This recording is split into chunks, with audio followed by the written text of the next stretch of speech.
Get ready to be inspired by the great things happening in rural education. The Rural Scoop will bring you new ideas and innovative solutions.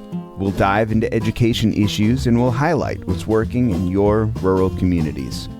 You'll hear from a variety of educators, administrators, professionals, and others who will provide relevant and engaging content in each episode. And now, for a special episode recorded at the Arizona Rural Schools Association Conference, here's your host, Ty White. All right.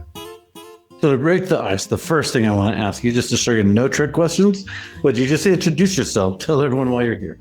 I'm Rachel Willis. I was lucky enough to work for Wickenburg High School, Wickenburg Unified School District, and I was lucky enough to be nominated for Teacher of Distinction.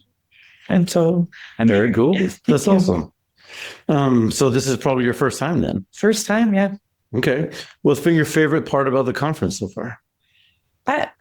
So being a teacher is a humble, Sure. job, and we're thankful for it. It is very, I felt like a rock star when I walked in, and people were super accommodating and they were celebrating all these teachers. And I think as an educator, you want to surround yourself with great people, and it's been fun to collaborate and hear what other people are doing. Yeah. Really cool answer, actually. So first one like that, yeah. What has been your rural experience? I'm a teacher's kid. Both of my parents were teachers, and they taught in international schools. And then they decided when we were in junior high that we should have an American kind of education. So we moved to Wickenburg, and I thought cowboys and all that were just in cartoons. I didn't know. So I grew up small town, and then left to go to college, and then came back to the same high school that I went to, and some of my staying teachers are still there. What do I love about rural schools? Wickenburg feels like a community. I was a counselor at the junior high and high school for a long time, and switched back to teaching 4 years ago. But we have a community that's super supportive, and I think most rural schools are like that, where you're the hub of. We serve 1,000 square miles, so you kind of become the heartbeat of this kind of community, and people come together. Relationships are super important. So I run our internship program, and I'm super lucky because there's always businesses that are willing to partner with us. There's always people that are willing to come share their expertise. And I think that comes easily in small rural communities. All right. I think you kind of got ahead and answered a different question I'm going to ask you. What does the expression "the rural advantage" mean to you?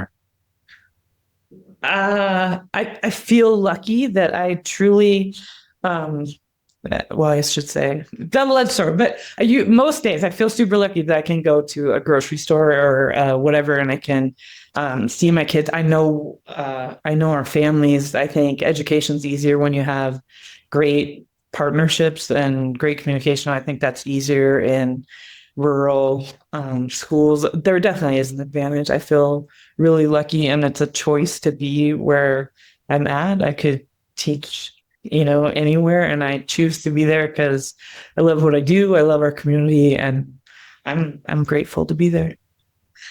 I'll bet you they're going to use that as the wrap up, best answer to title. That was good. This is why you're here too. One of the things I love about this conference is that ARSA celebrates 10 outstanding teachers. All of y'all have done amazing work to get to be here. And I'm kind of turning that around to everyone and asking them if they would share with us a story of one of your teachers that impacted you. Sure. I know the cliche answer would be, I grew up with teachers. My parents were both teachers. I'm a fourth generation teacher. And I think when you are a teacher's kid, the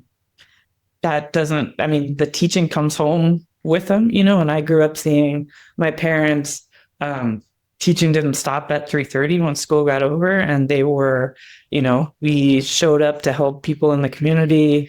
It was definitely more than just a job. And so I've learned a ton from them.